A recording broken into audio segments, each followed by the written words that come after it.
என்னவளே 13. தன் மாமனிடம் பேசிவிட்டு வைத்தவனுக்கு இருப்பு கொள்ளவில்லை.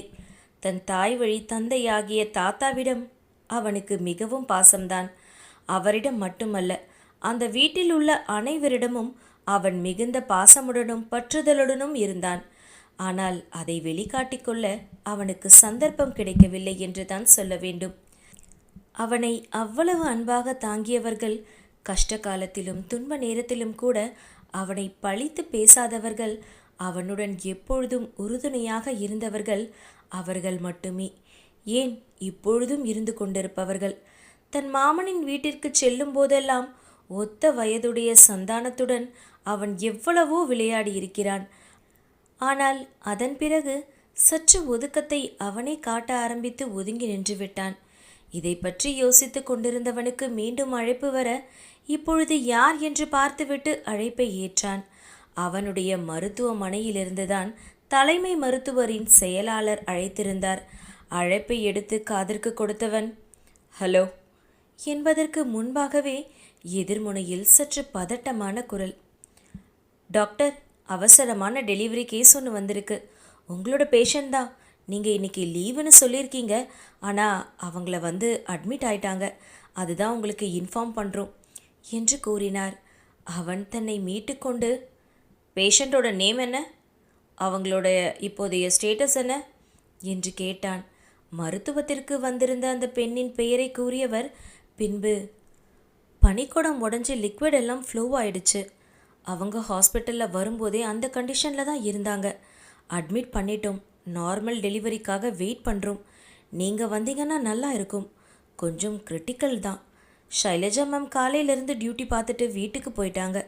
பெரிய மேடம் இன்னைக்கு லீவு, அதுதான் என்று அவர் தயக்கமாக இழுக்க, நான் வரேன், இன்னும் 10 மினிட்ஸில் இருப்பேன், கவலை வேணாம். அவங்கள ஆப்ரேஷன் தேட்டருக்கு ஷிஃப்ட் பண்ணிடுங்க. வேண்டிய ப்ரொசீஜர் பண்ணிட்டு இருங்க, நான் உடனே கிளம்பி வரேன். நைட் டியூட்டியும் நானே பார்த்துக்கிறத சொல்லிடுங்க என்று கூறிவிட்டு அழைப்பை துண்டித்தவன் தன் கையை தண்ணீர் கொண்டு அழுந்த தேய்த்து துடைத்தவன் ஆங்காங்கே கண்ணாடி சிதல்களால் குத்தி இருந்த இடத்திற்கு வெறும் பேண்டைட் இட்டான். ஏற்கனவே இரத்தம் வடிந்து உறைந்திருந்தது.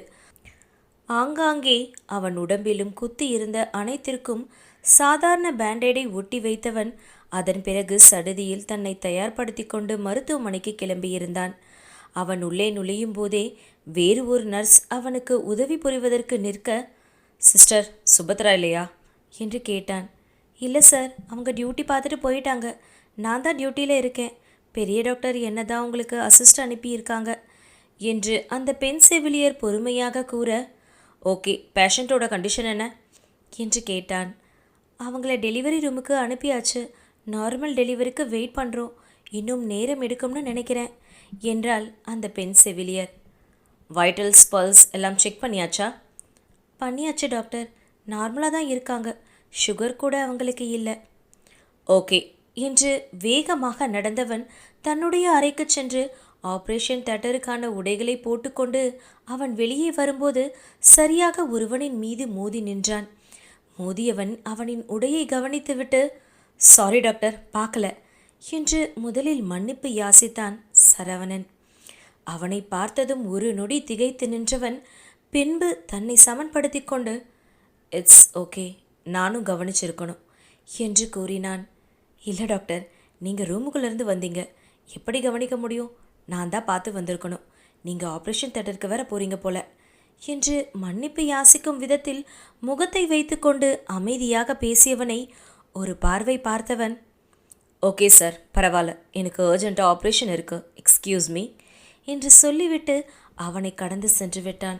அவன் வெளியே வரும்போது அந்த செவிலியரும் அவனோடு இணைந்து கொள்ள நடந்து கொண்டிருந்தவனுக்கு எண்ணம் முழுவதும் சரவணனின் மீது தேங்கி நிற்க, அங்கு செவிலியரின் புறம் திரும்பியவன், சிஸ்டர் இவங்க என்று கேட்க, அவங்க தங்கச்சியை இந்த ஹாஸ்பிட்டலில் அட்மிட் பண்ணியிருக்காங்க டாக்டர் என்று விளக்கம் கூறினாள் அந்த பெண் செவிலியர்.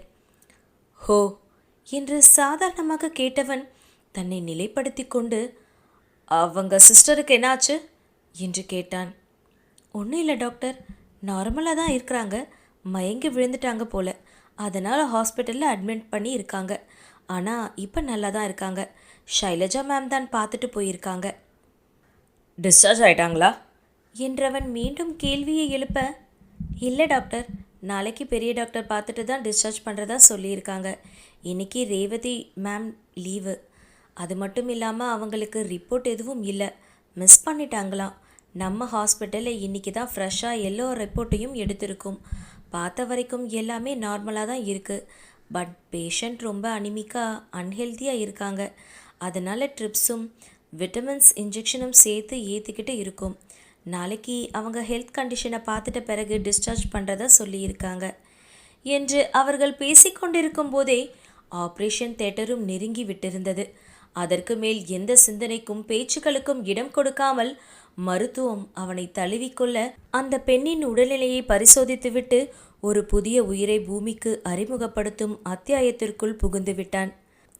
தன் மீது மோதிவிட்டு சென்று கொண்டிருக்கும் அந்த மருத்துவரின் முதுகை பார்த்தவன் திரும்பி அந்த அரைவாசலில் பதாகையில் இருக்கும் பெயரை படித்தான். Prithviraj, MBBS MS gynaecologist, AI specialist என்று போர்டில் எழுதப்பட்டிருக்க அவனுடைய படிப்பறிவிற்கு MBBS MS கைனகாலஜிஸ்ட் எல்லாம் புரிந்தது. இந்த AI ஸ்பெஷலிஸ்ட் மட்டும் என்னவென்று புரியவில்லை. அது எதற்கு தனக்கு என்று தோலை குலுக்கியவன் தன் தந்தைக்கும் தாய்க்கும் தேநீர் வாங்குவதற்கு சென்று விட்டான். மாலைதான் அனைவரும் உணவு உண்டு இருக்க இரவு உணவு வேண்டாம் என்று கூறிவிட்டனர். பாலையாவது வாங்கி அவர்களுக்கு கொடுக்கலாம், வெண்ணிலாவிற்கும் கொடுக்க வேண்டுமே. அப்படி சொல்லித்தான் அவர்களை சமாதானப்படுத்தி அவர்களுக்கு தேநீரும் வெண்ணிலாவிற்கு பாலும் வாங்குவதற்காக வெளியில் சென்று கொண்டிருந்தான். ஏதோ என்ன ஓட்டத்தில் இருக்க அந்த அறையிலிருந்து சரியாக வந்த அந்த திடகாத்திரமான மனிதனின் மீது மோதி நின்றான். ஆள் நன்றாக வசீகரிக்கும் விதத்தில் தான் இருந்தான். பெயரை பார், ராஜாவின் பெயர் பிருத்திவிராஜ். நல்ல பெயர் என்றுதான் தோன்றியது. வந்த வேலையை விட்டுவிட்டு எதை ஆராய்ந்து கொண்டிருக்கிறோம் என்று யோசித்தவன் தன்னை மீட்டுக்கொண்டு பாலையும் தேநீரையும் வாங்கச் சென்றான். பிரசவத்தை நல்லபடியாக முடித்துவிட்டு அந்த ஆபரேஷன் தியேட்டரில் இருந்து வெளியே வந்தவனுக்கு வெண்ணிலாவின் நினைவு ஒட்டி கொண்டது. அவ்வளவு நேரம் இல்லாத நினைவு. அவன் வெளியே வந்ததும் அவள் இங்கேதான் அனுமதிக்கப்பட்டிருக்கிறாளா? அவளை சென்று பார்க்கலாமா? பார்த்தால் தன்னை அவள் கண்டுபிடித்து விடுவாளா என்று ஏதேதோ யோசனையில் முதலில் தன்னறைக்கு சென்றவன் தன்னை சுத்தப்படுத்தி கொண்டு அப்படியே அமர்ந்தான். பல யோசனைகளுக்கு நடுவே சுழன்றான். பின்பு கடைசியாக அவளை சென்று பார்ப்பது என்று முடிவெடுத்தான். நேரத்தை பார்த்தால் இரவு 9 கடந்துவிட்டு 10 நெருங்கி கொண்டிருந்தது. இந்த நேரத்தில் எந்த மருத்துவரும் ரவுண்ட்ஸ்க்கு கூட போக மாட்டார்கள். இப்பொழுது எப்படி செல்வது என்று யோசித்தவன் சற்று நேரம் தயங்கி நின்றான். பின்பு சுதாரித்து கொண்டு எழுந்து மருத்துவ அங்கியை தன் உடலில் பொருத்தி கொண்டு ரவுண்ட் செல்வது போலவே தனியாக சென்றான். எப்பொழுதும் ரவுண்ட் செல்பவர்கள் தன்னுடன் செவிலியர்களையும் அழைத்து கொண்டுதான் செல்வார்கள். அந்தந்த வார்டிற்கான பேஷண்ட்டுகளின் ரிப்போர்ட்டுகளையும் எடுத்து கொண்டுதான் செல்வார்கள். ஆனால் இது ஏதுமின்றி அவன் தனியாகவே சென்றான். அவன்தான் எப்பொழுதும் எதிலும் கூட்டு சேர்த்து கொள்பவன் இல்லையே. அவனே செவிலியரை அழைத்து தான் அந்த பெண்ணை பார்க்க விரும்புவதாக எப்படி கூற முடியும்? அது தேவையில்லாத சந்தேகத்தை கிளப்பிவிடும் அல்லவா? முதலில் நேராக வரவேற்பிற்கு சென்றவன் அங்கிருந்த ரிசப்ஷனில் ஒரு நடை நடந்து அவனையே பார்த்து கொண்டிருந்த ரிசப்ஷன் பெண்ணை பார்த்து புன்னகைத்தவன், இன்னைக்கு எத்தனை பேஷண்ட் வந்தாங்க, அதில் என்னோட பேஷண்ட்ஸ் எத்தனை பேருன்னு செக் பண்ணணும் என்று கூறினான். அங்கே இருந்த பேஷண்ட் அட்மிஷன் ஃபைலை எடுத்து ஆராய ஆரம்பித்தான். அதில் அவள் பெயரும் அவள் தங்கியிருக்கும் அறையின் எண்ணும் எழுதப்பட்டிருக்க அதை ஆராய்ந்து முடித்தவன் தேங்க்ஸ் என்று சொல்லி அந்த ஃபைலை அவர்களிடமே நீட்டிவிட்டு ரவுண்ட் செல்வது போலவே சாதாரணமாக நடக்க ஆரம்பித்து விட்டான். எப்பொழுதும் நடப்பது போல நடக்க ஆரம்பித்தவன் அந்த அறையை நெருங்கி செல்லும் போது மட்டும் மிக மெல்லமான பூனை நடையை நடக்க ஆரம்பித்தான். அங்கே இருந்த ஜன்னலின் வழியாக உள்ளே பார்க்கவும் ஆரம்பித்தான். கட்டிலில் வெண்ணிலா தன் மேடிட்ட வயிற்றில் கையை வைத்து கொண்டு படுத்திருப்பது அவனுக்கு நன்றாக தெரிந்தது. அவளின் அருகில் அமர்ந்து பேசிக் கொண்டிருந்தது அவளுடைய தாயும் பெரிய அண்ணனும். அந்த அறையின் ஒரு ஓரத்தில் இருந்த பெரிய நாற்காலியில் குமரனும் சரவணனும் அமர்ந்திருப்பது தெரிந்தது. அவர்கள் வெண்ணிலாவை தான் பார்த்தபடி அமர்ந்திருந்தனர். குட்டிமா, பாலை குடிச்சிடுமா, டாக்டர் நீ ரொம்ப வீக்காக இருக்கேன்னு சொன்னாங்க இல்லையா? இப்படி எதுவுமே சாப்பிடாம இருந்தா எப்படி என்று இனிய நிலா பரிவாக கேட்டுக்கொண்டிருக்க, அப்படியே நான் சாப்பிடாம செத்து போயிட்டா அவனால் ஒன்றும் பண்ண முடியாது இல்லையாம்மா? என்னோட சேர்ந்து இந்த குழந்தைங்களும் அழிஞ்சிடும். இந்த ஊர் உலகமும் கொஞ்ச நாளைக்கு இதை பற்றி பேசும், அப்புறம் மறந்துடும். ஆனால் நான் உயிரோடு இருந்தா என்னோட சேர்ந்து இந்த 2 குழந்தைகளும் வாழ்நாள் முழுக்க கஷ்டப்பட்டுக்கிட்டு நரகத்தை அசிங்கத்தையும் அனுபவிச்சுக்கிட்டே இருக்கும். இதுங்களோட சேர்ந்து நீங்களும் என்று அவள் கலங்கிய குரலில் நிறுத்த, அவனுக்கு இருதயம் ஒரு நிமிடம் நின்று துடித்தது. என்ன சொல்லி கொண்டு இருக்கிறாள் இவள்? இவளை சாகக்கூடாது என்று தான் கட்டளை விதித்திருக்க, இவள் உணவு உண்ணாமலே சாகும் எண்ணத்தை விதித்திருக்கிறாளே. இவளை தைரியமானவள், வித்தியாசமானவள் என்று நினைத்தோமே. இவளும் சராசரி பெண்ணை போலத்தானே சிந்திக்கிறாள். ஓ, 2 குழந்தைகள் என்று தெரிந்து விட்டதா? அதனால் வந்த விரக்தியா? காலையில் கூட வீட்டில் நன்றாகத்தானே பேசிக்கொண்டிருந்தாள். இப்பொழுது என்ன ஆயிற்று என்று யோசித்தபடியே கடந்து சென்று விட்டான்.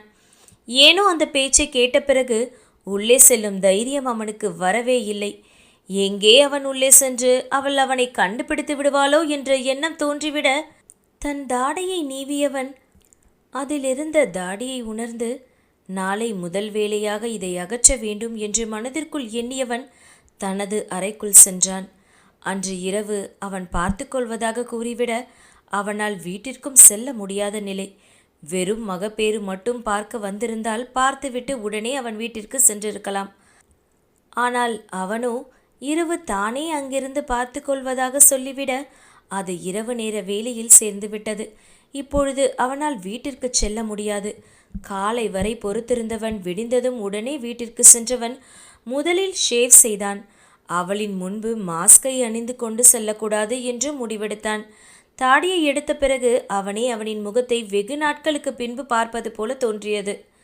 நாட்களா? இல்லை, மாதங்களாக. இல்லை இல்லை, வருடங்கள் கழித்து பார்க்கிறான். அவன் முகத்தை தாடிக்குள்ளே புகுத்தி கொண்டு எப்பொழுதும் ட்ரிம்மர் மூலம் ட்ரிம் செய்து கொண்டே இருப்பானே தவிர முழுவதுமாக ஷேவ் செய்து பல வருடங்கள் கடந்து விட்டிருந்தது. பெருமூச்சை வெளியிட்டவன் அன்று காலை மருத்துவமனைக்கு வருவேன் என்று கூறியிருந்தான். இரவு நேர வேலை பார்த்துவிட்டு பகல் வேலையும் சேர்த்து பார்ப்பதாக கூறினான். இரவு ஆபரேஷனை முடித்துவிட்டு ரவுண்ட்ஸையும் முடித்துவிட்டு அறைக்குள் சென்றவனுக்கு உறக்கம் வந்தால்தானே. அவன் நினைவுகள் முழுவதும் வெண்ணிலாவையே சுற்றி கொண்டிருக்க, இப்பொழுது அவள் பேசிய பேச்சுக்கள் அவனை ஆக்கிரமித்து கொல்லாமல் கொன்று கொண்டிருந்தது. அவள் மருத்துவமனையில் இருந்து காலையில் டிஸ்சார்ஜ் ஆகி விடுவாளோ என்று நினைத்தவன் அதனால் காலையில் அவன் டியூட்டிக்கு வருவதாகவும் சொல்லிவிட்டான். மருத்துவமனைக்கு கசக்குமா என்ன? அவர்களும் சம்மதம் தெரிவித்து விட்டனர். இதோ மீண்டும் தன்னை சுத்தப்படுத்தி கொண்டு மருத்துவமனையை நோக்கி பயணம். அது மருத்துவம் பார்ப்பதற்காகவா அல்லது வெண்ணிலாவை பார்ப்பதற்காகவா அல்லது வெண்ணிலாவின் வயிற்றில் இருக்கும் சிசுக்களை பார்ப்பதற்காகவா என்பதை அவன் மட்டுமே அறிவான். ஆனால் அவர்கள் மூவரின் உடல்நலத்தை பற்றி தெரிந்து கொள்ள வேண்டிய ஆவல் அவனுக்கு இருந்தது என்பதை நிச்சயமாக உணர்ந்திருந்தான். அதை கடமையாக நினைத்தானா அல்லது கவலையுடன் நினைத்தானோ அதை அவன் மட்டுமே அறிவான். தன் சான்ட்ரோவை இயக்கி கொண்டு வந்து மருத்துவமனையின் உள்ளே நுழையும் போதே அங்கு பரபரப்பு தொற்றி கொண்டிருந்தது. அவனுக்கு காலை வணக்கம் சொல்லும் அனைவரிடமும் இன்முகமாக தலையசைத்தவன் அவர்களுக்கு அதை திருப்பிச் சொல்லிவிட்டு தன் பேன் பாக்கெட்டில் ஒரு கையை நுழைத்து கொண்டே நடந்து வந்தவனின் அழகில் செவிலியர்கள், மருத்துவர்கள் மட்டுமல்லாது சில நோயாளிகளும் சொக்கித்தான் போனார்கள். கிராமமும் அல்லாத நகரமும் அல்லாத அந்த ஊரில் இருந்த மருத்துவமனை அது. ஆரம்பத்தில் சிறியதாக தொடங்கி இப்பொழுது பெரியதாக வளர்ந்து நிற்கிறது. அவனின் உடை நேர்த்தி, அழகு, கம்பீரம் என்று அந்த சுற்று வட்டாரத்தில் இருக்கும் மனிதர்களிலிருந்து சற்று வேறு மாதிரிதான் தெரிந்தான். அதனாலேயே கடந்து போக நினைக்கும் யாரும் அவனை திரும்பி பார்த்துவிட்டு தான் செல்வார்கள். ஏற்கனவே உள்ளே வந்து விட்டிருந்த ஷைலஜா வேண்டுமென்றே அவனின் முன்னால் சென்று நின்று குட் மார்னிங் டாக்டர் என்று கூறினாள். அவனும் அவளை பார்த்து புன்னகை முகமாக குட் மார்னிங் டாக்டர் என்றவன் அவளை கடந்து செல்ல போக, டாக்டர் உங்ககிட்ட எத்தனையோ வாட்டி சொல்லியிருக்கேன், என்னை ஷைலஜா இல்லைனா ஷைலுன்னு கூப்பிடுங்க. நான் உங்களை விட சின்னவ, உங்கள் கூட ஃப்ரெண்ட்லியாக இருக்கத்தான் ஆசைப்படுறேன் என்று பேசிய குரலில் அவ்வளவு குலைவு இருந்தது. இவள் பார்க்கும் இந்த மருத்துவ தொழிலுக்கு இந்த குழைவு தேவைதானா என்ற எண்ணம் அவனுக்கு தோன்றாமல் இல்லை. ஆனாலும் தன் முகத்தில் எந்த உணர்வையும் காட்டாமல், ஒருவேளை நீங்கள் என்னோட சகோதரியாவோ இல்லை என்னோட தோழியாவோ இருந்திருந்தா கண்டிப்பாக அப்படி ஷார்ட்டாக கூப்பிட்டு இருப்பேன் டாக்டர். ஆனால் அப்படி இல்லையே என்று கத்தரித்தாற் போல சாதாரணமாக பேசிவிட்டு அவன் தன் அறையை நோக்கி நடக்க ஆரம்பித்து விட்டான். அவளுக்கு அந்த சகோதரி என்ற வார்த்தையை தேக்கி நிற்க வைத்து விட்டது. அவன் என்ன விஸ்வாமித்திர முனிவரா? எவ்வளவுதான் குழைந்தாலும் கண்டு கொள்ள மாட்டேன் என்கிறானே என்ற சலிப்புடன் அவளும் அங்கிருந்து அகன்று சென்றாள். கடந்த வருடம் புகழ்பெற்ற மதுரை மெடிக்கல் காலேஜில் ஃபைனல் இயர் மகப்பேறியல் மற்றும் மகளிர் மருத்துவம் படித்து கொண்டிருந்தவளுக்கு கிளினிக்கல் போஸ்டிங்காக 6 மாதம் இன்டர்னாக அந்த மருத்துவமனைக்கு போஸ்டிங் போடப்பட மதுரையில் நாகரிகமாக வாழ்ந்தவள் கிராமத்திற்கு வேண்டா வெறுப்பாகத்தான் வந்தாள். ஆனால் அந்த மருத்துவமனை சற்று பெரியதாகவும் நவநாகரிகமாகவும் விளங்க அந்த மருத்துவமனையுடன் அவள் பொருந்தி போனாள். அவளுடைய தோழமைகளுக்கு எல்லாம் ஏதோ சில குக்கிராமங்களில் சுகாதார மருத்துவமனையிலும் இடம் கிடைக்க அவளுக்கு கிடைத்த இந்த பெரிய மருத்துவமனை எண்ணி முதலில் சந்தோஷப்பட்டாள். ஆனால் என்ன பயன்?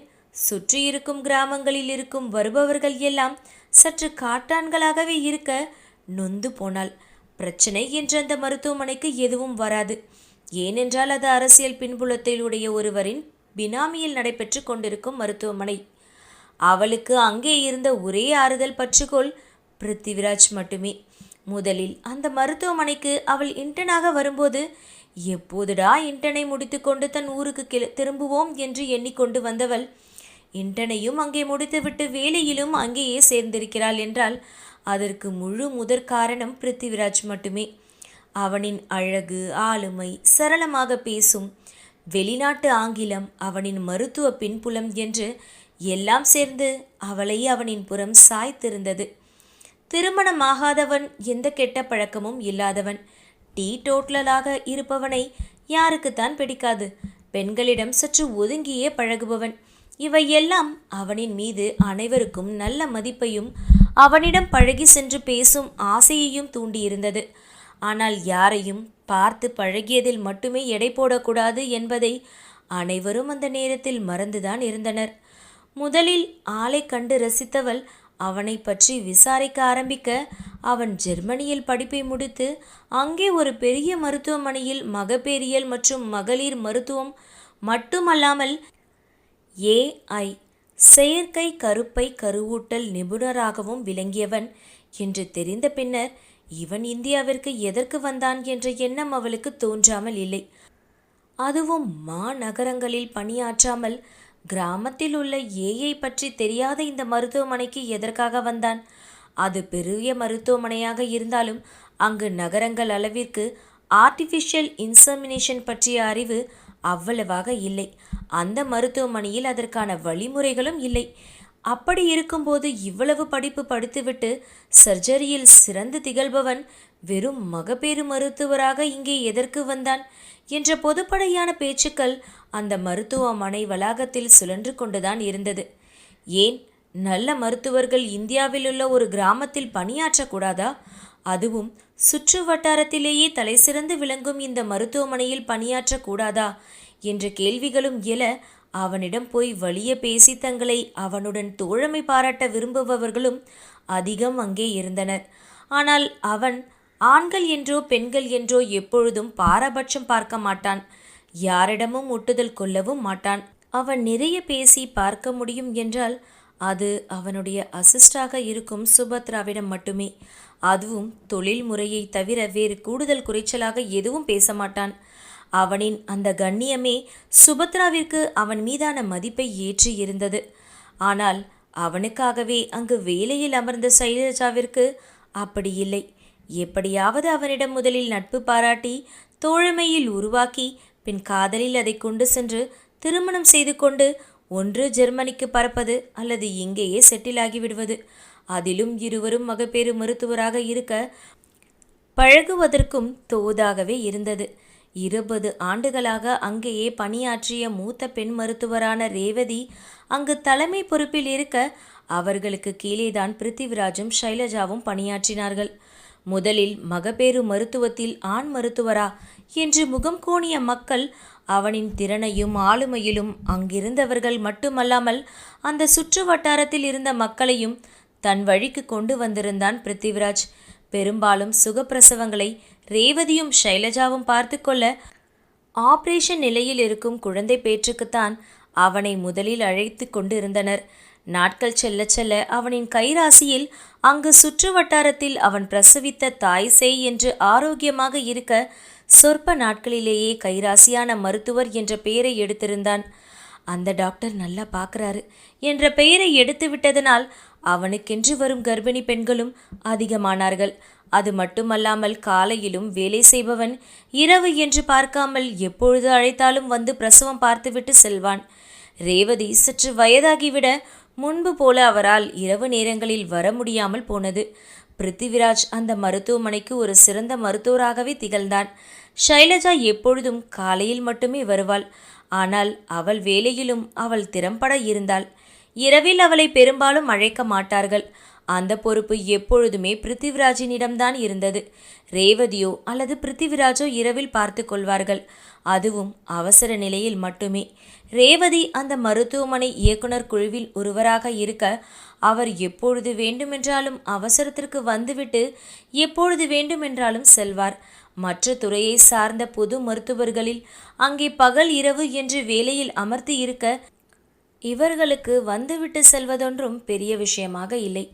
இரவு தூங்காமல் இருந்தவனுக்கு பகலில் அசதியே தெரியவில்லை. அவளை பார்த்துவிட வேண்டும் என்ற ஆவல் மட்டுமே இருந்தது. அதுவும் அவள் தன்னை கவனிக்கிறாளா கண்டறிகிறாளா என்ற பேராவலும் துளிர்த்திருந்தது. அதைவிட அவளின் உடல்நிலையை பற்றி தெரிந்து கொள்ள வேண்டுமே. குழந்தைகளின் நலனை பற்றி தெரிந்து கொள்ள வேண்டியதும் அவசியமாக தோன்றியது. ஷைலஜாவின் குட் மார்னிங் மட்டுமல்ல, அவளின் பார்வை மாற்றங்களையும் அவளின் வலிசல்களையும் அவன் கடந்து 1 வருடமாக சகித்து கொண்டுதான் இருக்கிறான். ஆனால் அதை கண்டு கொள்ளாமல் அகன்று செல்ல பழகியிருந்தான். அவன் வந்த நோக்கம் வேறு அல்லவா? இடையூறுகளை அவன் எப்பொழுதுமே விரும்புவதில்லை. அதுவும் பெண் என்ற போர்வையில் வரும் இடையூறுகளை அவன் எப்பொழுதுமே கிட்டே சேர்ப்பதில்லை. மருத்துவமனைக்கு வந்தால் வேலையை மட்டும் கவனமாக இருப்பவன் சுபத்ராவை தவிர வேறு யாரிடமும் ஒன்றி பழக மாட்டான். சுபத்ரா மற்றவர்களைப் போல அல்ல. புத்திசாலி பெண்.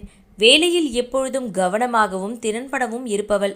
கர்ப்பிணிகளின் அறிக்கைகளையும் ஞாபகத்தில் வைத்து திறன்பட நடந்து கொள்வாள். அளவுக்கு அதிகமாக பேச மாட்டாள். முக்கியமாக வலிய மாட்டாள். மகப்பேறு என்று வந்திருக்கும் கர்ப்பிணி பெண்களை தாண்டி அவனிடம் வேறு எதை பற்றியும் பேச மாட்டாள். அதுவே அவனுக்கு போதுமானதாக இருந்தது. அவளிடம் மட்டுமே சற்று பழகுவான். அதுவும் மருத்துவம் சம்பந்தப்பட்ட பழக்கத்தோடு நிறுத்தி கொள்வான். சற்று கூடவோ அல்லது குறைச்சலாகவோ பேச்சுக்கள் எப்பொழுதும் இருவரிடையேயும் இருக்காது.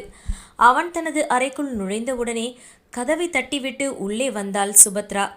சார், நீங்களே நைட்டும் டியூட்டி பார்த்து இருக்கீங்க. பேஷண்ட் இப்போ யாரும் இல்லை. நீங்கள் கொஞ்சம் ரெஸ்ட் எடுத்துக்கோங்க என்று கூறிவிட்டு அவன் பதிலுக்கு காத்திருக்காமல் கதவை சாத்த முயன்றாள். இதுதான் சுபத்ரா. கனிவும் அக்கறையும் இருந்தாலும் அதை எல்லையுடன் நிறுத்தி கொள்வாள். ஆனால் அவனுக்கு அவளிடம் பேச வேண்டி இருந்தது, கேட்க வேண்டியதும் இருந்தது. அதனால் சிஸ்டர் என்று அவளை அழைக்க அவளும் டாக்டர் என்று கதவை மீண்டும் திறந்து கொண்டு உள்ளே நுழைந்தாள். உங்களுக்கு இப்போ ஏதாவது டியூட்டி இருக்கா? நம்ம ஃபர்ஸ்ட் ரவுண்ட்ஸ் போயிட்டு வந்துடலாமா? 10 மணிக்கு மேலே தானே அவுட் பேஷண்ட் வருவாங்க என்று கேட்டான். யோசனையாக அவனை பார்த்தவள், நீங்கள் ஓபி முடிச்சுட்டு தானே டாக்டர் எப்பயும் ரவுண்ட்ஸ் போவீங்க என்று அவள் தயங்கியபடி நிறுத்த, எஸ் சிஸ்டர், ஆனால் இன்றைக்கி எனக்கு மத்தியானம் ஒரு அர்ஜெண்ட் வேலை வந்தாலும் வரலாம். அதனால் இப்போவே ரவுண்ட்ஸ் போயிட்டோம்னா அதுக்கப்புறம் வேலை இருந்ததுன்னா நான் மத்தியானம் வெளியே போனாலும் போயிடுவேன். அதனால தான் சொன்னேன் என்று அவன் கூற, ஓகே டாக்டர், நான் அட்மிட் ஆகியிருக்க பேஷண்ட்டோட ரிப்போர்ட் எடுத்துகிட்டு வரேன் என்று கூறிவிட்டு அகன்று விட்டாள். அவளுக்குமே பிருத்திவிராஜ் மேல் மிகுந்த மதிப்பும் மரியாதையும் இருந்தது. அவள் அந்த மருத்துவமனைக்கு வேலைக்கு வந்து 3 வருடங்கள் கடந்திருந்தது. டாக்டர்கள், கம்பவுண்டர்கள், பேஷண்ட்டை அழைத்து வருபவர்கள், ஏன் பேஷண்ட்டுகள் கூட நிறைய வழிவார்கள். இதற்கு முன்பு அவள் ஒரு பொது மருத்துவரிடம் வேலை செய்து கொண்டிருக்க அவரிடமிருந்து தப்பிப்பதற்கு பெரும்பாடு பட்டுவிட்டாள். ஆனால் பிருத்திவிராஜ் அப்படி இல்லை. கண்ணியமாக நடந்து கொள்பவன். சில நேரங்களில் வலிபவர்களிடமிருந்து அவனே கூட அவளை காப்பாற்றி இருக்கிறான். ஆனால் எந்தவித எதிர்பார்ப்பும் இல்லாமல் நன்றி கூட எதிர்பார்க்காமல் கடந்து சென்று விடுவான். சற்று நேரத்தில் தன் கையில் ஃபைல்களுடன் வந்தவள், போகலாம் டாக்டர் என்று அழைக்க அவனும் தன்னுடைய மருத்துவ அங்கியை அணிந்து கொண்டு அவளுடன் நடந்தான். சில நேரங்களில் இதுபோல நடக்கும் என்பதால் அவளுக்கு மட்டுமல்ல மற்ற யாருக்கும் எதுவும் பெரிதாக தோன்றவில்லை. முதலில் பொது படுக்கை பகுதிக்கு சென்றவன் அங்கிருந்த கர்ப்பிணிகளை குழந்தைகளை பரிசோதித்துவிட்டு ஸ்பெஷல் வார்ட் என்று கூறப்படும் தனித்தனி அறையில் இருக்கும் கர்ப்பிணி பெண்களை பார்க்க சென்றான். ஒவ்வொரு அறையாக கடந்து சென்றவன் வெண்ணிலா இருக்கும் அறைக்கு செல்ல சற்று தயக்கம் இருந்த போதும் கோட்டை இழுத்து விட்டு கொண்டவன் முதலில் சுபத்ராவை உள்ளே அனுப்பிவிட்டு பிறகு அவளுடன் பின்னோடு நடந்தான். நேற்று இரவு பார்த்த அதே உடையில்தான் அனைவருமே இருந்தனர். மருத்துவர் வந்ததும் பெரியவர்கள் இருவரும் எழுந்து நின்றபடி மருத்துவரையும் இன்முகத்துடன் இருந்த சுபத்ராவையும் நோக்க வெண்ணிலாவின் அருகில் வந்தான் பிருத்திவிராஜ். அவனுக்கு ஏனோ இருதயம் நின்று துடித்தது. புதுவிதமான தடுமாற்றத்திற்கு உள்ளானவன் இதுவரையில் இல்லாதது இப்பொழுது ஏன் அவன் மனதில் ஏற்படுகிறது என்று அவனே சற்று குழம்பி போனான். ஆனால் தன்னை வெளியில் காட்டிக்கொள்ளாமல் சுபத்ராவிடம் இருந்து ரிப்போர்ட்டை வாங்கி பரிசோதித்தவன் வெண்ணிலாவை நிமிர்ந்து பார்த்து, ஒழுங்கா சாப்பிட்டீங்களா? இப்போ உடம்பு எப்படி இருக்கு என்று சாதாரண குரலில் கேட்க அவள் அவனை நிமிர்ந்து பார்த்தாள். நீங்கள் கேட்டுக்கொண்டிருப்பது என்னவளே காதல் என்பது. வாசித்து கொண்டிருப்பதும் காஞ்சனா அன்பு செல்வம். இப்பொழுது கதைக்குள்ள போகலாம். என்னவளே 14. என்னதான் அவளின் முன்பு அவன் நின்று கொண்டிருந்தாலும் அவன் இருதயம் துடிப்பது அவன் காதுக்கே கேட்டது. அவன் அவளை சந்தித்ததெல்லாம் இருட்டு அறையில்தான். அதுவும் தாடி, மாஸ்க், கண்ணாடி என்று தன் முகத்தை அவன் மறைத்துதான் இருந்தான். இருட்டு அறை இல்லாமல் இருந்திருந்தால் கூட அவளால் அவனை கவனித்து இருக்க முடியாது எனும்போது எதற்காக அவனுக்கு இந்த பதட்டம் என்று அவனுக்கே தெரியவில்லை. ஏனோ படபடப்பு மட்டும் சற்றும் குறையவில்லை. அவளிடம் அந்த அறையில் அவன் உபயோகித்த குரல் அவனுடையது அல்ல என்பதும் அவனுக்கு நன்றாகவே தெரியும். ஆனாலும் எங்கே அவள் தன்னை கண்டறிந்து விடுவாளோ என்ற பதட்டம் தொற்றிக்கொண்டுதான் நின்றிருந்தான். அவள் அவனை நிமிர்ந்து பார்க்கும்போது கூட சற்று ஆடித்தான் போய்விட்டான். ஆனால் அவளோ தலையை மட்டும் ஆட்டினாள். அவளுக்கு அது பரிச்சயம் இல்லாத குரல். ஏனோ அவனின் அருகாமை அவளை நிமிர்ந்து பார்க்க செய்தது. அது எதனால் என்று அவள் உணரும் நிலையில் கூட இல்லை. அவனை பார்த்தவள் என்று மட்டுமே பதிலுரைத்தாள். அதில் தன்னை மீட்டு கொண்டவன் இனிய நிலாவின் புறம் திரும்பி, காலையில் அவங்க சாப்பிட்டாங்களா? என்ன சாப்பிட்டாங்க என்று கேட்டான். சரியா சாப்பிட மாட்டேங்கிறா டாக்டர், பசி எடுக்கிறதுக்கு ஏதாவது ஒரு மருந்து கொடுங்க என்று தன் மகளின் இந்நிலைக்கு காரணம் இவன்தான் என்று தெரியாமல் அவனிடமே அவர் அப்பாவியாக கேட்டுக்கொண்டிருந்தார். அவங்களுக்கு பசி எடுக்கும் மேடம், நீங்கள் தான் அவங்கள சாப்பிட வைக்கணும். ரொம்ப அனிமிக்காக இருக்காங்க, பிரசவ நேரத்தில் ரொம்ப கஷ்டமாக போயிடும் என்று நேற்று ஷைலஜா சொன்னதையே அவனும் திரும்பி கூற, பார்த்துக்கிறேன் டாக்டர், இப்போ அவள் உடம்பு பரவாயில்லையா? எப்போ அவளை டிஸ்சார்ஜ் பண்ணுவாங்க என்று இனிய நிலா கேட்க திரும்பி சுபத்ராவை பார்த்தவன், அவங்கள டிஸ்சார்ஜ் பண்ணுறதுக்கு முன்னாடி இன்னும் சில டெஸ்ட் எடுத்துருங்க சிஸ்டர் என்று கூறியவன் அதற்கான குறிப்புகளை எழுதி அவளிடம் நீட்டினான். மீண்டும் வெண்ணிலாவின் புறம் திரும்பி, நீங்கள் நல்லா சாப்பிடணும், இல்லைனா உங்களுக்கு மட்டும் இல்லாமல் உங்கள் குழந்தைகளுக்கும் அது ஆபத்தாக போயிடும் என்று அவளை பார்த்து பேசினான். அவள் குனிந்தபடியே தலையை ஆட்டினாள். யாரும் அறியாதவாறு சற்று மெல்லியதாக மூச்சை இழுத்து விட்டவன் மாத்திரை மருந்துகளை எழுதி கொடுத்துவிட்டு ஆகாஷின் புறம் திரும்பியவன், இந்த டேப்லெட்ஸ் எல்லாம் 1 மந்த்துக்கு சாப்பிடணும், ஸ்கிப் பண்ணக்கூடாது. ஏற்கனவே அவங்க ரொம்ப சோர்வாக இருக்காங்க, அதுக்கப்புறம் ரெகுலர் செக்கப்புக்கும் வரணும் என்று கூறினான். அவன் சரி டாக்டர் என்றான்.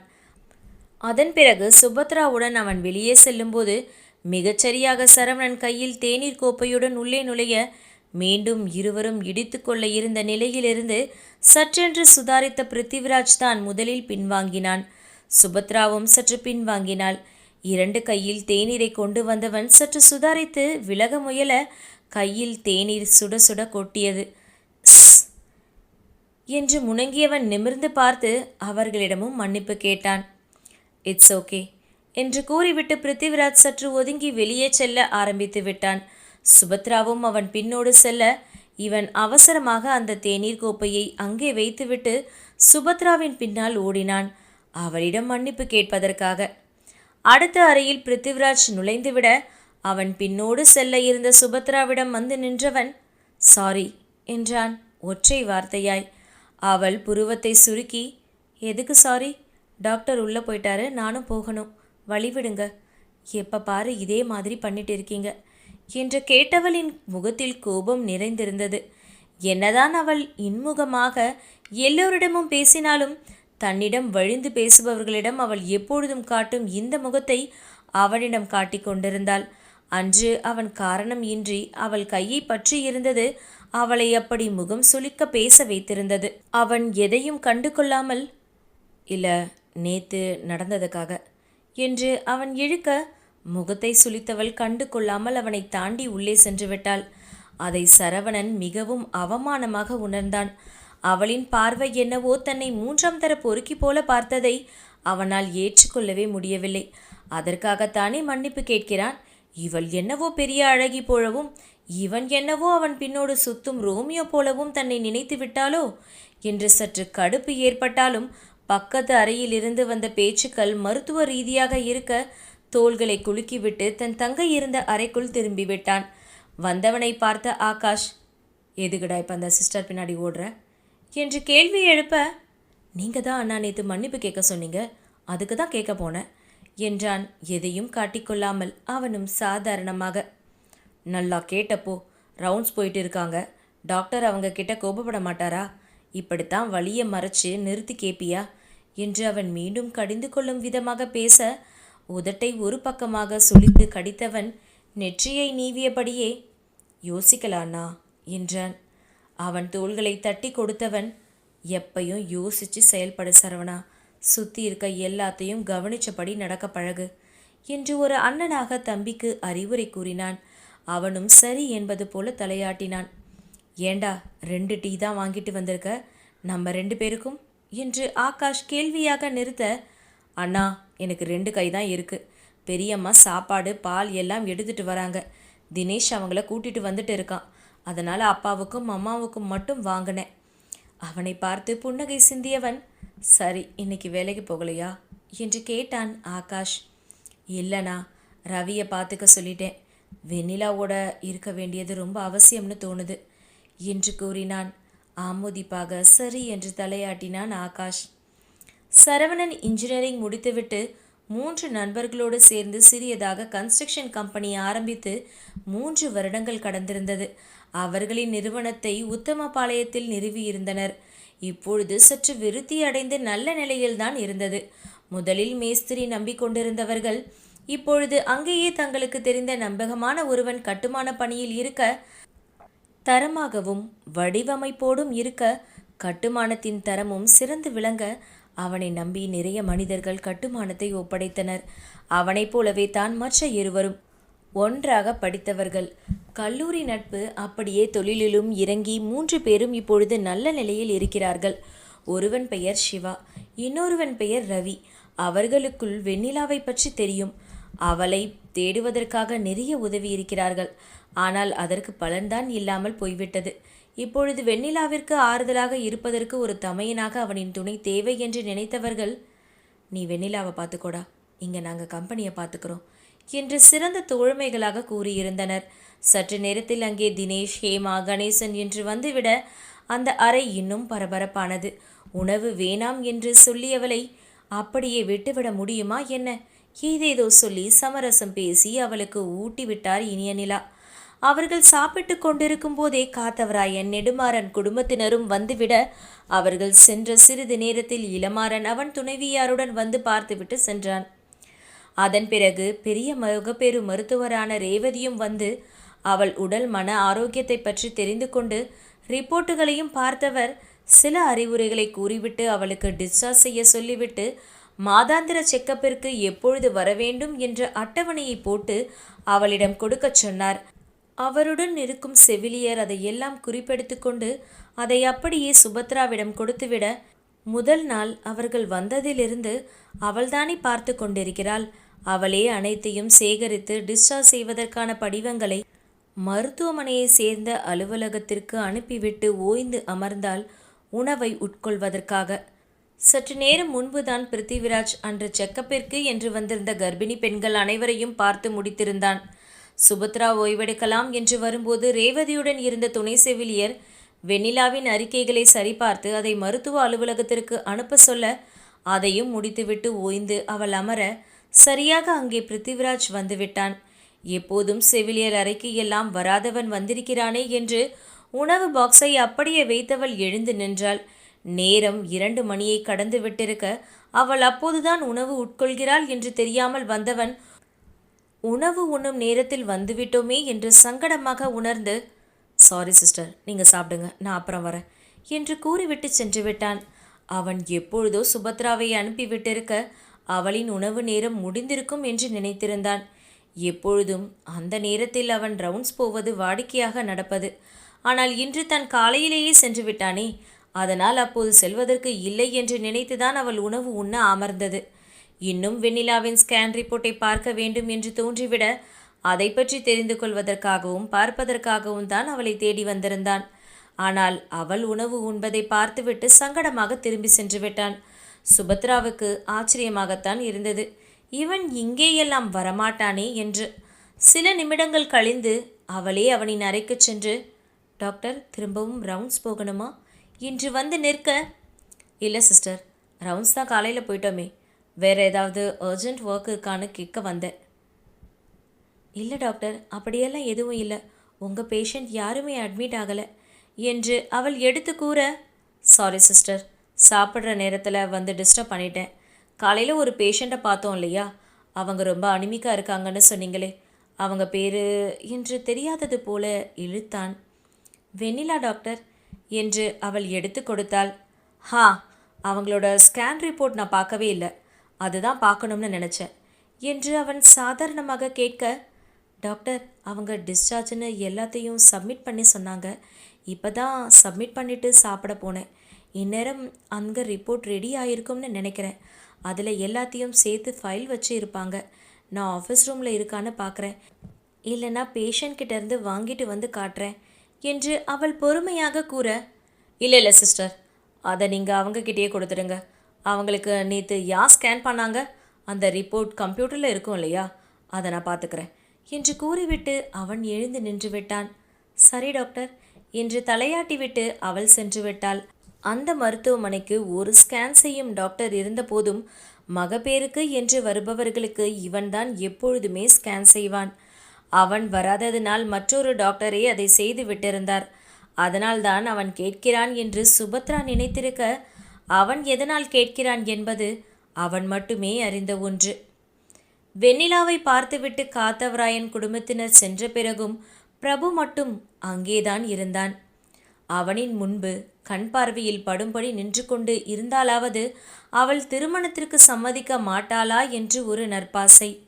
அவளின் உடல் நலத்தை பற்றி தெரிந்து கொள்ள வேண்டிய அவசியமும் அவனுக்கு இருந்தது. இந்நேரம் அவளை சரிபாதி ஆக்கியிருக்க வேண்டியவன் அல்லவா? ஒருவேளை அப்படி ஆக்கியிருந்தால் அவளின் இன்பம் துன்பம் என்று எல்லாவற்றிற்கும் உறுதுணையாக அவன்தானே முன்னால் நின்றிருப்பான். ஆனால் இன்று எட்டி நின்று அவளை பார்க்க வேண்டிய நிலை. ஆனாலும் துவண்டு போகாமல் அவள் உடல் நலத்தை பேணுவதற்காகவே அவளை கவனித்து கொள்ள அங்கிருந்தான். அவளின் அண்ணன்கள் அம்மா அப்பா என்று இருந்த போதும் அவனும் அங்கு இருப்பது தேவை என்று அவன் மனதிற்கு பட்டது. ஒரு வழியாக டிஸ்சார்ஜ் என்ற அறிக்கையை எடுத்து வந்து சுபத்ராதான் அவர்கள் அருகில் கொடுத்தாள். கொடுத்துவிட்டு மாத்திரை மருந்துகளை எப்படி உட்கொள்ள வேண்டும், எந்த நேரத்திற்கு சாப்பிட வேண்டும் என்று அறிவுரைகளையும் கூறியவள் எந்த விதமான உணவுகளை எடுத்துக்கொள்ள வேண்டும் என்று அனைத்தையும் இனிய நிலாவிற்கும் குமரனுக்கும் அவள் விளக்கி கொண்டிருக்க, சரவணன் கொஞ்சம் தள்ளி நின்று அதை கவனித்து கொண்டுதான் இருந்தான். தன் தங்கையை பார்த்து கொள்ள வேண்டும் என்று ஆவல் அவனுக்கும் இருந்தது. ஆனால் அருகில் சென்று நின்றால் அவள் எங்கே தன்னை தவறாக நினைத்து கொள்வாளோ என்று சற்று ஒதுங்கி நின்றபடியே கேட்டுக்கொண்டிருந்தான். அவள் அனைத்தையும் கூறிவிட்டு கொடுத்துவிட்டு செல்லுகையில் அவனும் பின்னோடு நடந்து சென்றான். சற்று ஆள் நடமாட்டம் இல்லாததை கவனித்து, "ஒரு நிமிஷம்" என்றான். திரும்பவும் இவனா என்று சலிப்பாக இருந்தது. அதை அவள் முகத்திலும் காட்ட அதை சரியாக படித்தவன் அவளை புருவம் இடுங்க பார்த்தான். அவளின் சுளித்த புருவத்தை சலிப்பாக பார்த்திருந்தவன், "நேத்து உங்ககிட்ட கொஞ்சம் முன்கோபமாக நடந்துக்கிட்டேன். அதனால உங்ககிட்ட மன்னிப்பு கேட்க வந்தேன். கையை பிடிச்சிட்டேன்தா, அதுக்காக மன்னிப்பை அப்பவே கேட்டுட்டேன். தங்கை பற்றிய கவலை, அதனால கவனிக்காம தவறு பண்ணிட்டேன். அதுக்காக நேத்து மட்டும் இல்லை, இன்னைக்கும் மன்னிப்பு கேட்குறேன். ஆனால் நீங்கள் அதை மட்டும் மனசில் வச்சுட்டு ஒரு 3rd கிரேட் பொறுக்கிய போல என்னை பார்க்குறத என்னால் ஏற்றுக்க முடியல. சாரி" என்று சொல்லிவிட்டு அவளின் பதிலுக்காக காத்திருக்காமல் நிமிர்ந்த நடையுடன் அவன் திரும்பி நடந்துவிட, அவள்தான் நின்ற நிலையிலிருந்து திரும்பி பார்த்தாள். அவன் பதட்டத்தில் அவள் கையை பிடித்ததை அவளும் உணர்ந்திருந்தாள்தான். ஆனால் இதற்கு முன்பு நடந்த சில சம்பவங்களால் அவனையும் தப்பாக எடுத்திருந்தாள். அதற்காக மீண்டும் வந்து மன்னிப்பை யாசித்துவிட்டு திரும்பி செல்பவனை புரியாது பார்த்தவள் தோள்களை குலுக்கிவிட்டு சென்று விட்டாள். பிருத்திவிராஜ் அவனே சென்று ஸ்கேன் அறையில் இருந்த கம்ப்யூட்டர் மானிட்டரில் அமர்ந்தவன் தனக்கு வேண்டிய ரிப்போர்ட்டுகளையும் வீடியோக்களையும் பார்த்தான். இதற்கு முன்னால் அவளை ஸ்கேன் செய்யும் போது அவள் கோபப்பட்டதிலிருந்து அவன் அதை பிறகு செய்யவே இல்லை. ஏன் முயற்சிக்க கூட இல்லை. அவளுக்காகவே ஒரு ஸ்கேன் கருவியையே வாங்கியிருந்தான். ஆனால் அவளின் கோபம் அதை அவனை மீண்டும் செய்ய விடவில்லை. அது 3ஆம் மாதத்திற்கும் 4ஆம் மாதத்திற்கும் இடையில் நடந்தது. 5ஆம் மாதம் ஸ்கேன் அவன் எடுக்கவே இல்லை. எப்படியும் அவளை வீட்டிற்கு அனுப்பிவிட்டால் அவளை மருத்துவமனை கொண்டு செல்வார்கள் என்று தெரியும். ஆனால் அவளை அவன் இருக்கும் மருத்துவமனைக்கே அழைத்து வருவார்கள் என்று அவன் நினைத்திருக்கவில்லை. அப்படி வந்தது அவனுக்கு சற்று திருப்தியை ஏற்படுத்தியது. மனதிற்குள் சற்று சந்தோஷமாகவும் குதூகலிப்பாகவும் இருந்தது. முதல் நாள் ஸ்கேன் எடுத்திருப்பார்கள், அதை பார்த்தே ஆக வேண்டும் என்று பேராவல் எழுந்து நின்றது. அந்த மருத்துவமனைக்கு ஸ்கேன் எடுப்பதற்கு என்று வரும் டாக்டர் மதியம் 3 மணி வரைதான் ஸ்கேனை பார்ப்பார். அதன் பிறகு சென்று விடுவார். மதியம் 3 மணியிலிருந்து மாலை வரை கர்ப்பிணி பெண்களுக்கு ஸ்கேன் பார்ப்பது என்றால் அது பிருத்திவிராஜின் வேலை. அதனால் மதியத்திற்கு மேல் அங்கே சென்று பார்த்து கொள்ளலாம் என்று அவன் அமைதியாக விட்டுவிட்டான். இனிமேல் அவர்கள் இங்கேயே வெண்ணிலாவிற்கு மருத்துவம் பார்த்தார்கள் என்றால் அது அவனுக்கு வசதியாக போய்விடும். அந்த குடும்பத்தை பற்றி மட்டுமல்லாமல் அவளை பற்றியும் குழந்தையை பற்றியும் கூட அறிந்து கொள்ள முடியும் அல்லவா? ஆனால் இதற்கு பின்னாலும் அவள் இங்கே வருவாளா என்ற ஐயம் இருந்தபோதும், எப்படி இருந்தாலும் வீட்டில் பார்த்து கொள்ளலாம் தானே என்று மனதை தேற்றி விட்டு கொண்டான். சுபத்ராவிடம் அந்த அறையை திறந்துவிட சொன்னவன் அந்த ஸ்கேன் பார்ப்பதற்கு என்று அந்த கர்ப்பிணி பெண்களும் இல்லாததால் அவன் மட்டுமே அந்த அறையில் சென்று கம்ப்யூட்டரின் முன்பு அமர்ந்தவன் அவளின் பெயரை எடுத்து ஸ்கேனை கவனிக்க ஆரம்பித்தான். பார்த்த வரையில் அவனுக்கு மிகுந்த திருப்தியே. எப்போதுமே ஸ்கேன் செய்யும் போது புதிய சிசுக்கள் வளர்வையும் அது உள்ளே இருக்கும் நிலையையும் பார்த்து ரசிப்பவன்தான் அவன். ஆனால் இன்று இப்பொழுது அந்த ஸ்கேனை பார்க்கும்போது ஏதோ ஒரு புதுவிதமான உணர்வு. அதை வார்த்தைகளால் வடிக்க முடியவில்லை அவனால். ஆனால் அது என்னவென்று அவன் ஆராயவும் விரும்பவில்லை. இங்கே மருத்துவமனையிலிருந்து டிஸ்சார்ஜ் ஆகி அவள் வீட்டிற்கு வரும்போது பங்கஜம்தான் ஆரத்தி எடுத்து அவளை வரவேற்றார். "இப்போ எதுக்கு பாட்டி இதெல்லாம்? நான் என்னத்தை சாதிச்சிட்டு வந்தேன்?" என்று சலிப்பாக கேட்டாள் வெண்ணிலா. "நீ நல்லபடியாக திரும்பி வந்ததே எங்களுக்கு சந்தோஷம்மா. முந்தா நேத்து பதட்டத்துலேயும் உன்னை பார்த்த சந்தோஷத்துலேயும் உன் அண்ணன் உன்னை அப்படியே தூக்கிட்டு வந்துட்டான். அதனால் அப்போ பண்ண முடியலை.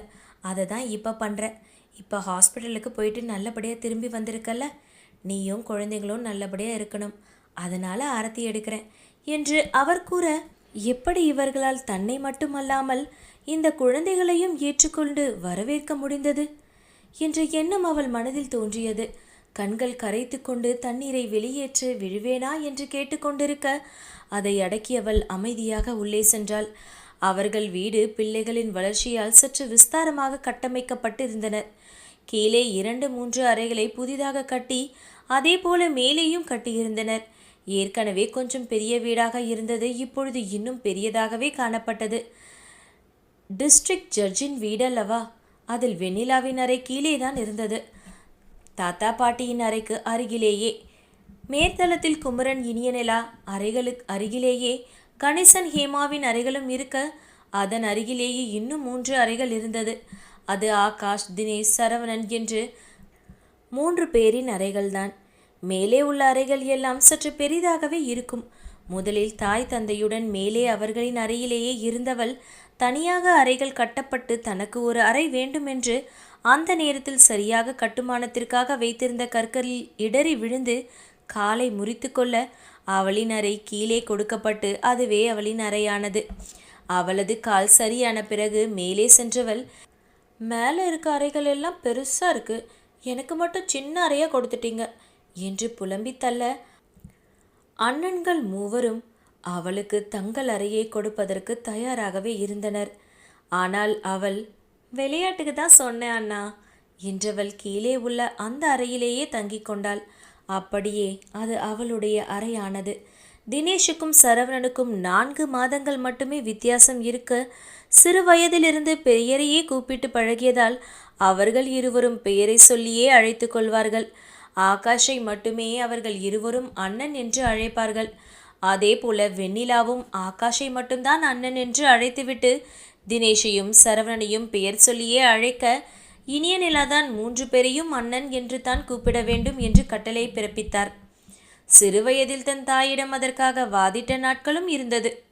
அப்ப சரவணனை மட்டும் தினேஷ் அண்ணன் பேர் சொல்லி கூப்பிடலையே என்று வாதம் புரிய, இனிய நிலா ரொம்ப பேசாத என்று அவள் காதை பிடித்து திருகியவர், அவங்க 2 பேருக்கும் ஒரே வயசு, ஆனால் அவங்கள விட நீ 3 வயசு சின்னவ, அதனால தான் அண்ணான்னு கூப்பிட்டு பழகணும் என்று கட்டளை பிறப்பித்தார். தினேஷ் சரவணனும் கூட, இருக்கட்டுமா, சின்ன பிள்ளை தானே, இப்போ என்ன ஆயிடப்போகுது என்று கேள்வி எழுப்பினார்கள். அதெல்லாம் அண்ணானா அண்ணான்னு தான் கூப்பிடணும், பெயர் சொல்லி கூப்பிடக்கூடாது, எல்லாம் நம்ம வழக்கத்தில் இல்லாத ஒன்று. நீங்கள் சின்ன வயசுலேருந்து அப்படியே பழகிட்டீங்க, உங்களுக்கு ஒரே வயசு அதனால் விட்டுட்டோம், ஆனால் அவள் உங்களை விட சின்னவ, அதனால் அண்ணான்னு தான் கூப்பிடணும் என்று அவர்களுக்கு விளக்கம் கொடுத்தார். அம்மா, அவங்க பெருசானா நானும் அண்ணன்னு கூப்பிடுறேனே, இப்போ பேர் சொல்லியே கூப்பிட்டுக்கிறேனே என்று சலுகையாக கொஞ்சிய மகளை பார்த்தவர், இல்லை குட்டிமா, அது சரி வராது, தொட்டில் பழக்கம் சுடுகாடு வரன்னு சொல்லுவாங்க, சின்ன வயசில் பழகிட்டா அதுவே மனசில் நின்றுடும், நாளைக்கு உங்கள் அண்ணிங்க வந்தால் உன்னை மதிக்க மாட்டாங்க, கேள்வி கேட்பாங்க, அண்ணன்னு கூப்பிட்டு பழகு என்று அவளுக்கு பொறுமையாக எடுத்துரைக்க, அன்றிலிருந்து அவளுக்கு 3 அண்ணன்களாயினர். 3 யார் அவளுக்கு மிகவும் ஒட்டுதல் என்றெல்லாம் இல்லை, 3 அவளுக்கு மிகவும் பிடித்தமானவர்கள்தான். அவர்கள் 3 அப்படித்தான். தங்கை என்றால் உயிர், அவள் கேட்டால் எதையும் செய்ய தயாராக இருப்பவர்கள், அவளுக்காக எதையும் விட்டு கொடுக்க கூட தயாராக இருப்பார்கள். மொத்தத்தில் அந்த வீட்டின் இளவரசி அவள். கடைக்குட்டி என்று செல்லம் வேறு, அவளும் யாரின் மனம் கோணாமல் நடப்பவள் என்பதால் அனைவருக்கும் அவள் செல்ல மகளாகத்தான் திகழ்ந்தாள். 3 வெவ்வேறு குணாதிசயங்களை உடையவர்கள். ஆனால் ஆகாஷிடம் மட்டும் தனி மதிப்பும் மரியாதையும் அவளுக்கு எப்பொழுதுமே இருந்தது. அவனும் அதற்கு ஏற்றாற் போலத்தான் நடந்து கொள்வான். 3 யாரையும் பிரித்து பார்க்க மாட்டான். 3 தன்னுடைய சகோதர சகோதரிகள் என்றுதான் நினைப்பான். அப்படித்தான் அவனை வளர்த்திருந்தார்கள். அவனும் அப்படித்தான் வளர்ந்திருந்தான். சிறு வயதிலேயே விவசாயத்தில் ஆர்வமுடையவன். தன் தாத்தாவுடன் வயல்வெளிகளுக்கும் தன் தந்தை சித்தப்பாவுடன் அடிக்கடி செல்பவன். அதிலேயே பற்றுதலாகிவிட விவசாயம் சம்பந்தப்பட்ட படிப்பை படித்தவன். இயற்கை விவசாயத்தை பற்றிய விவரங்களை தெரிந்து கொண்டு தங்கள் மக்களுக்கும் அதை தெளிவுபடுத்தி அங்கேயே இயற்கை விவசாயத்தை மேற்கொண்டு அதை செயலாற்றி கொண்டிருக்கிறான். இயற்கை உரங்கள் உற்பத்தி செய்யும் இடத்தை தனியாக அமைத்து மற்ற விவசாயிகளுக்கும் அதை கொடுத்து கொண்டிருக்கிறான். வயல்வெளிகளை மேற்பார்வையிடுவது, தோப்பு பண்ணை கணக்குகளை பார்ப்பது, இயற்கை உரத்திற்கென்று தனியாக ஒரு இடத்தை பராமரித்து அதில் வேலையாட்களை வைத்து அதையும் நியமித்து கொண்டிருப்பது என்று அனைத்தும் அவன் விவசாயம் சம்பந்தமாகவே செய்து கொண்டிருந்தான். தினேஷ் படிப்பை முடித்ததும் ஏற்கனவே அவர்கள் அங்கேயே ஆரம்பித்திருந்த கரும்பு ஆலையை அவனின் பொறுப்பில் ஒப்படைத்து விட்டனர். மூத்தவனான கணேசன் பிள்ளைகள் இருவருமே தங்கள் சொத்துக்களிலேயே விருத்தியடையும் வகையில் தொழில் செய்து கொண்டிருந்தனர்.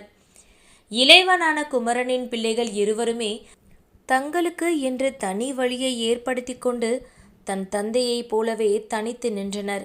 ஆனாலும் குமரனைப் போல சிறு வயதிலிருந்தே தாத்தாவிற்கு உதவி செய்வதை அவர்கள் மறக்கவும் இல்லை, மறுக்கவும் இல்லை.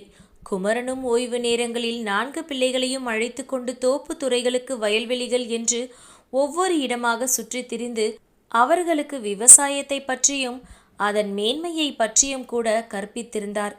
அப்படியே அவர்கள் களத்தில் இறங்கி வேலை செய்யும் பழகியிருந்தார்.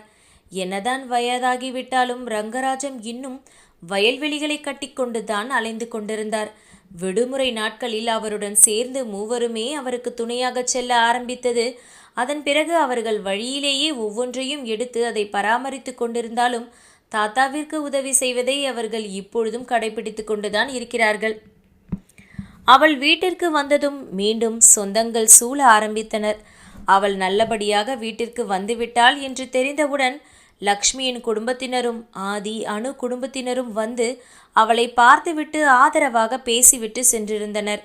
2 நாள் அப்படியே சோர்ந்திருந்தவளுக்கு வந்தவர்கள் எல்லாம் சென்றுவிட்ட பிறகுதான் சற்று மூளை வேலை செய்ய ஆரம்பித்ததோ என்னவோ, அல்லது 2 நாளில் தன்னை சற்று தேற்றி கொண்டாலோ என்னவோ. அவர்கள் வீடு கண்காணிக்கப்படுவதும் அவர்கள் வீட்டில் கேமரா இருப்பதும் அன்றுதான் அவள் ஞாபகத்திற்கு வர, தன் அறையை விட்டு வெளியில் வந்தவள் தான் ஏற்கனவே யூகித்திருந்த இடத்திற்கு சென்று ஸ்டூலை போட்டு ஏற முயற்சி செய்ய, குட்டிமா என்ன பண்ற என்று ஓங்கி ஒலித்த குரலில்தான் அதிர்ந்து நடுங்கிவிட்டாள். அவளை பார்த்தவுடன் வேக எட்டுக்கள் எடுத்து வந்த தினேஷ் அவளை கைத்தாங்கலாக பிடித்திருந்தான். இல்லைண்ணா, இந்த இடத்துல என்று அவள் சொல்ல வர, அவள் சொல்வதை காது கொடுத்து கேட்கும் நிலையில் அவன் இல்லை. சற்று அதிர்ச்சியாக இருந்தவன், இந்த மாதிரி நேரத்தில் இப்படி மேலே ஏறக்கூடாதுன்னு உனக்கு தெரியாதா? நீ என்ன சின்ன பிள்ளையா குட்டிமா? இது மேலே நிற்கிற? உன் வயிற்றில் உன்னை நம்பி 2 குழந்தைகள் இருக்கு என்றவன் கடிந்து கொள்ள, தன் அண்ணன் தனக்காகத்தான் கடிந்து கொள்கிறான் என்று தெரிந்த போதும் அவள் கண்களிலிருந்து கண்ணீர் அருவி உடைப்பெடுக்க தயாராக இருக்க, சற்றென்று சுதாரித்தவன் அவள் தோள்களை பற்றியபடி, சாரி குட்டிமா, பதட்டத்தில் கத்திட்டேன். எங்கே நீ ஏறி நின்றுடுவியோன்னு கொஞ்சம் பயந்துட்டேன், அதுதான் பதட்டமாயிட்டேன் என்று தன்னிலை விளக்கம் கொடுத்தான். அவனின் விளக்கத்தில் சற்று தெளிந்தவள் மெதுவாக தலையாட்ட, இப்போ நீ எதுக்கு இந்த ஸ்டூலை போட்டு ஏற முயற்சி பண்ண? முதல்ல அதை சொல்லு என்று கேட்டான் தினேஷ். அண்ணா, நான் அங்கே ரூமில் அடைஞ்சு கிடக்கும்போது எனக்கு இந்த வீட்டில் நடக்கிறது எல்லாத்தையும் அவன் ப்ரொஜெக்டரில் காட்டினான். அதோட டைமென்ஷன் நான் யூகிக்கும் போது இந்த பக்கத்தில் தான் இருந்தது. அதுதான் மேலே ஏதாவது இருக்கான்னு பார்க்கலாம்னு நினச்சேன் என்று அவள் கூற, நம்ம வீட்டில் கேமராவா என்று யோசனையாக அவளை பார்த்தபடியே தாடையை நீவினான் தினேஷ். இருக்கு அண்ணா, நான் அதில் எல்லாரையும் பார்த்துக்கிட்டு தான் இருந்தேன். நீங்கள் பேசுனதையெல்லாம் கேட்டேன். சில வார்த்தைகள் தெளிவில்லாமல் இருந்த போதும் சிலவற்றை நான் கேட்டுக்கொண்டு தான் இருந்தேன் என்று அவள் கூற, அவள்தான் தெளிவாக சொல்கிறாளே. உடனே அருகில் இருந்த ஸ்டூலை போட்டு அவனை ஏறி அங்கு ஆராய்ந்தான். ஆனால் அவன் கண்ணிற்கு எதுவும் தட்டுப்படவில்லை. குட்டிமா, உன்னோட ஃபோன் இருந்தா கொடு என்று அவன் சாதாரணமாக கேட்டுவிட்ட பின்புதான் அவனுக்கு தோன்றியது, அவளுடைய ஃபோன் கிட்டத்தட்ட 6 மாதங்களாக உபயோகிக்கப்படாமல் அவளுடைய அறையில் டேபிளில் தூங்கி கொண்டிருப்பது. தலையை உலுக்கியவன், கொஞ்ச நேரம் இரு, நான் எடுத்துட்டு வரேன் என்று அவசரமாக படியில் ஏறி தன் அறைக்கு சென்றவன் தன்னுடைய ஃபோனை எடுத்துக்கொண்டு கீழே வந்தான். வந்தவனுடனே கேமரா டிடெக்டிவ் ஆப்பை இன்ஸ்டால் செய்தவன் அந்த ஸ்டூலில் மேல் ஏறி நின்று அதன் வழியாக அங்கு கேமரா பொருத்தப்பட்டு இருக்கிறதா என்று ஆராய ஆரம்பித்தான். அந்தோ பரிதாபம், அங்கே அப்படி ஒன்று இல்லை. கீழே இறங்கியவன், எதுவும் இல்லையேம்மா என்று கூற, இல்லைண்ணா, இந்த வீட்டிலிருந்து தான் நான் பார்த்தேன். இங்கே இல்லைனா அந்த ஃபோக்கஸில் இருக்கிற எல்லாத்தையும் கொஞ்சம் பாருங்களேன் என்று அவள் கேட்க, தங்கையின் வார்த்தையை தட்டாமல் அவனும் அந்த பகுதியில் இருந்த ஒவ்வொன்றையும் தன் கைபேசி மூலமாக ஆராய்ந்து கொண்டிருந்தான். அந்த பக்கத்திலும் அவள் நினைத்தது போல எந்த கேமராவும் இல்லை. உதட்டை சுளித்து இல்லை என்று காட்டியபடியே அவன் கீழே இறங்கினான். ஓய்ந்து போய் அங்கிருந்த சேரில் அமர்ந்தவள் யோசிக்கலானாள். எவ்வளவு யோசித்தாலும் இந்த பக்கத்திலிருந்து பார்த்தது போலத்தான் தோன்றியது.